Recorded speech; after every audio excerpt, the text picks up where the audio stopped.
Hello students, welcome to my channel. Hope you have watched my last videos, and today I am going to teach you the topic chemical reactions and equations, and this topic is meant for class 10th subject chemistry. तो जहाँ तक chemical reactions का ताल्लुक है, सबसे पहले हम आज केमिकल रिएक्शन को डिफाइन करेंगे. What is a chemical reaction? A chemical reaction involves a chemical change in which substances react to form substances with different properties. For example, अगर हम बात करेंगे बर्निंग ऑफ कार्बन की, जब हम बर्निंग ऑफ कार्बन की बात करते हैं in presence of the air, this is an example of a chemical reaction. Carbon plus oxygen, जब ये दोनों रिएक्ट हो जाएंगे तो रिएक्ट होने के बाद हमारे पास एक नया प्रोडक्ट आ जाएगा. वो प्रोडक्ट आ जाएगा कार्बन डाइऑक्साइड. तो इसको हम केमिकल रिएक्शन कहते हैं.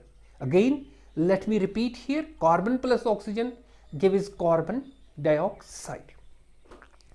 अब इस रिएक्शन के आप अपने स्क्रीन पे भी देख सकते हो कि यहां पे इस रिएक्शन के हमारे पास दो पार्ट्स आ जाते हैं. एक पार्ट जो एरो के लेफ्ट साइड में है और एरो के राइट साइड में जो है. एरो के लेफ्ट हैंड साइड में जो पार्ट है जिसमें हमने कार्बन प्लस ऑक्सीजन ले लिया, उन्हें हम रिएक्टेंट्स कहते हैं.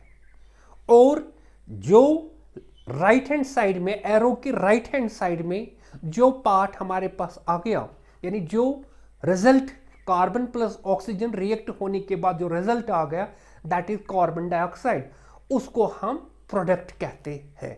तो इसका मतलब है एक केमिकल रिएक्शन के अंदर दो पार्ट्स है, left hand side, right hand side. Left hand side को हम रिएक्टेंट्स कहते हैं और राइट हैंड साइड को हम प्रोडक्ट्स कहते हैं. लेकिन साथ ही साथ इसके बीच में हम एरो बी का भी इस्तेमाल करते हैं. एरो का यहाँ पे मतलब ये है कि राइट हैंड साइड में प्रोडक्ट्स है, लेफ्ट हैंड साइड में प्रोडक्ट्स है. इसका मतलब एरो यहाँ पे सेपरेट करता है रिएक्टेंट्स किसके साथ, प्रोडक्ट्स के साथ. तो इसके बाद ये आपका आ गया केमिकल रिएक्शन.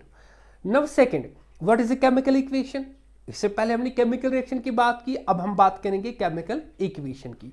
यही केमिकल रिएक्शन जो हम वर्ड इक्वेशन के तौर पे लिखते हैं और उस वर्ड इक्वेशन को सिंबल्स और फॉर्मूलाज में तब्दील करके आसान बनाने के लिए, इजी टॉसिक बनाने के लिए हम केमिकल इक्वेशन बनाते हैं. फॉर एग्जांपल, सेम एग्जांपल में यहां पे फिर से आपके साथ शेयर करूंगा. Carbon plus oxygen gives carbon dioxide.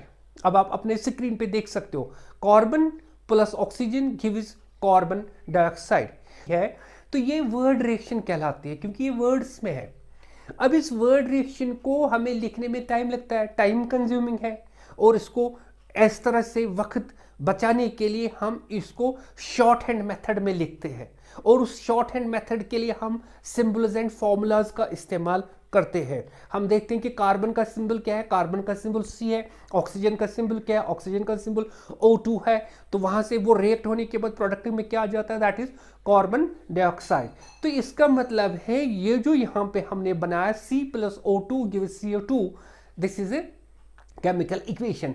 It is the method of representing a chemical reaction with the help of symbols and formulae. तो ये आपकी आ गई इसमें chemical equation. इसके बाद हम देखेंगे different parts of a chemical equation. Same example यहाँ पे कोट करता हूं मैं, C plus O2 gives CO2. तो इसमें जो लेफ्ट हैंड साइड है जिसमें आप कार्बन प्लस ऑक्सीजन देखते हो, उन्हें हम रिएक्टेंट्स कहते हैं. लेकिन कार्बन और ऑक्सीजन के बीच में हम प्लस का साइन इस्तेमाल करते हैं. इसका मतलब लेफ्ट हैंड साइड वाले हिस्से को हम रिएक्टेंट्स कहते हैं और राइट हैंड साइड वाले हिस्से को, राइट हैंड साइड यहाँ पे कौन सा साइड है, एरो के राइट साइड में, उसको हम प्रोडक्ट्स कहते हैं. तो यहाँ पे हमारे पास दो रिएक्टेंट आ गए, एक आ गया कार्बन, दूसरा प्लस ऑक्सीजन. तो यहां से प्रोडक्ट एक आ गया, दैट इज कार्बन डाइऑक्साइड, जिसका फॉर्मूला है C CO2। तो तीसरी बात जो अहम आपको यहां पे समझनी है कि जिस एरो की मैंने बात की इससे पहले भी मैंने बता दिया कि एरो का यहां पे काम है कि separate is the reactants from the products. साथ ही साथ ये एरो इंडिकेट करता है the direction of the chemical equation. Note it कि एरो यहां पे हमें एक डायरेक्शन देता है किसकी, केमिकल इक्वेशन की। इस तरह से ये हो गए parts of a chemical equation. अब दोबारा हम देखेंगे वर्ड इक्वेशन। वर्ड इक्वेशन जो हम इंग्लिश में लिखते हैं सीधे अंग्रेजी में लिख देते हैं, जैसे कि carbon CaRBO carbon plus OXYGN oxygen, तो वहां से आपके पास आ जाता है कार्बन डाइऑक्साइड, तो पूरा इंग्लिश में लिख देते हैं। लेकिन इसको हम वर्ड इक्वेशन कह देते हैं। लेकिन इसी वर्ड इक्वेशन को जब हम ट्रांसफर कर देते हैं किस में, सिंबल्स एंड फॉर्मूलाज में, तब जाके इसका इजी वे बन जाता है। हम लिख देते C+O2 गिव्स CO2। तो this is a chemical equation as symbols and formulas इसमें हमने यूज किए। तो इसके बाद एक और इसमें आता है that is balanced chemical equation. ये जानना जरूरी है कि पहले बैलेंस्ड केमिकल इक्वेशन किसको कहते हैं। अ balanced chemical equation has the number of atoms of each element equal on both sides, because we know that chemical equation के हमारे पास दो हिस्से हैं, right hand side and left hand side. तो हमें यहाँ पे ये देखना है कि किस तरह से हम बैलेंस्ड इक्वेशन कह सकते हैं कि ये बैलेंस्ड इक्वेशन है। तो उसमें हमें ये देखना है कि इक्वेशन के अंदर लेफ्ट हैंड साइड में जो रिएक्टेंट्स है उनका जो मास है that mass should be equal to the mass of the products. Example ले लो, zinc plus sulphuric acid it gives ZnSO4 plus hydrogen. मैंने क्या लिया, zinc plus H2SO4 gives ZnSO4 plus hydrogen. ZnSO4 का मतलब है यहां पे जिंक सल्फेट प्लस हाइड्रोजन। ये इक्वेशन देख लो, इस इक्वेशन के अंदर नंबर ऑफ जिंक देख लो, नंबर ऑफ हाइड्रोजन देख लो, और सल्फर देख लो, और ऑक्सीजन देख लो। इसको हम दो हिस्सों में तब्दील करेंगे और तब्दील करने के बाद हम देखेंगे रिएक्टेंट्स के अंदर किसका कौन कितना है और प्रोडक्ट्स में क्या है। सबसे पहले हम जिंक ले लेते हैं लेफ्ट हैंड साइड से, जिन्हें हम रिएक्टेंट्स कहते हैं। आप देख लो, जिंक हमारे पास एक है, हाइड्रोजन हमारे पास दो है, सल्फर हमारे पास एक है, ऑक्सीजन हमारे पास 4 है। ये है रिएक्टेंट्स यानी लेफ्ट हैंड साइड। अब आ जाते हैं राइट हैंड साइड में, जिनको हम प्रोडक्ट्स कहते हैं। इसमें प्रोडक्ट्स कौन कौन से हैं, जिंक सल्फेट प्लस हाइड्रोजन। अब देख लो, जिंक एक है, हाइड्रोजन 2 है, सल्फर 1 है, ऑक्सीजन 4 है। तो इसका मतलब यहां पे जिंक को देख लो 1-1, हाइड्रोजन देख लो 2-2, सल्फर 1-1 एंड ऑक्सीजन 4-4। तो इस तरह से हम ये देखते हैं कि यहां पे देखते हैं कि the mass of the reactants is equal to the mass of the products. तो यहां पे ये इक्वेशन, इसको हम बैलेंस्ड केमिकल इक्वेशन कहते हैं। इस बैलेंस्ड केमिकल इक्वेशन के अंदर एक इंपॉर्टेंट बात जो आपको याद रखनी है वो ये है, इसके लिए हम यूज करते हैं लॉ ऑफ कंजर्वेशन ऑफ मास। यानी ये लॉ ऑफ कंजर्वेशन ऑफ मास का जो स्टेटमेंट है वो ये है, matter can be neither created nor destroyed in a chemical reaction. इनको हम दूसरे लफ्जों में हम इस लॉ ऑफ कंजर्वेशन ऑफ मास को ऐसे कह सकते हैं कि the total mass of elements present in the reactants, यानी केमिकल रिएक्शन के अंदर जो total number of mass present है रिएक्टेंट्स के अंदर, दैट शुड बी इक्वल किसके बराबर, total mass of the elements present in the products. That this is the law of conservation of मास। इस तरह से हमारे पास आ जाती है बैलेंस्ड केमिकल इक्वेशन।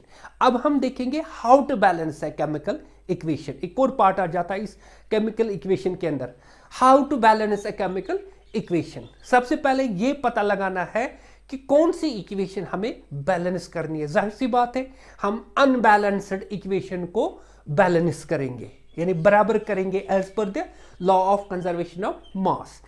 हम कहते हैं कि if the number of atoms of each element in reactants is not equal to the number of atoms of each element present in the product, then the chemical equation is unbalanced chemical equation. तो वहां पे हमें उस equation को balance करना है. तो for example हम ले लेते हैं, जब हम मैग्नीशियम रिबन की बात करते हैं, जब हम मैग्नीशियम रिबन को जला देते हैं इन प्रेजेंस ऑफ ऑक्सीजन, तो वहां से हमें आ जाता है मैग्नीशियम ऑक्साइड. तो ले लो magnesium Mg plus O2 gives MgO. अब ये जाहिर सी बात है, ये रिएक्शन अनबैलेंस्ड है, तो इसी अनबैलेंस्ड रिएक्शन को हमें बैलेंस्ड बनाना है, क्योंकि लॉ ऑफ कंजर्वेशन ऑफ मास के तौर पे हमें इसको यहां पे देखना है कि रिएक्टेंट्स के अंदर जो मास ऑफ द रिएक्टेंट्स जो है वो इक्वल होना चाहिए मास ऑफ द प्रोडक्ट्स. तो बैलेंस करने के लिए हम क्या देख लेते हैं, कुछ स्टेप्स जो आपको याद रखने हैं. पहला स्टेप आप ये याद रखोगे कि to balance the chemical equation, to balance the given or any chemical equation, follow different steps. Number 1, example ले लो, magnesium plus oxygen gives magnesium oxide, Mg plus O2 gives MgO. Write the number of atoms of element is present in the reactants and in products in a table as shown. देख लीजिए आप यहाँ पे reactants में हमने ले लिया magnesium कितने हैं, 1. यहां से 2 ऑक्सीजन देख लो, वो हमारे पास है 2.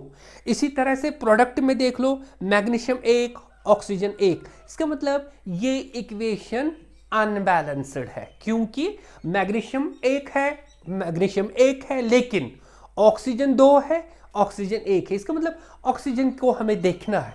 अब हम इस रिएक्शन को कैसे देखेंगे, हमारे पास है Mg plus O2 gives MgO.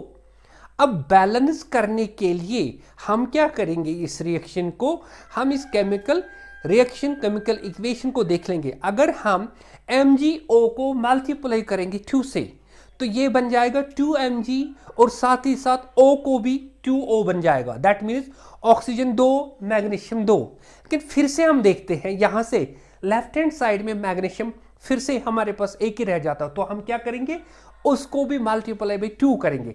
तो इस तरह से जब हम मल्टीप्लाई बाई 2 MgO करेंगे तो मल्टीप्लाई बाई 2 Mg करेंगे, तो हमारे पास ये रिएक्शन बैलेंस्ड आ जाएगी. कैसे, 2Mg plus O2 gives 2 MgO. That means reactants में मैग्नीशियम 2 आ गए, ऑक्सीजन 2 आ गए, प्रोडक्ट्स में मैग्नीशियम 2 आ गए एंड ऑक्सीजन 2 आ गए. तो इस तरह से ये दोनों साइड से, रिएक्टेंट्स की साइड से भी, प्रोडक्ट्स के साइड से भी, अब हम ये देख सकते हैं the number of atoms of each element becomes equal on the both sides, reactants as well as the products. तो this equation becomes a balanced chemical equation. तो इस तरह से हम अपनी इक्वेशंस को बैलेंस कर सकते हैं. तो आज ये इसका पहला टॉपिक था. तो अगले टॉपिक में हम बात करेंगे different kinds of the chemical equations. Till then, goodbye. Subscribe to my channel. Thank you so much.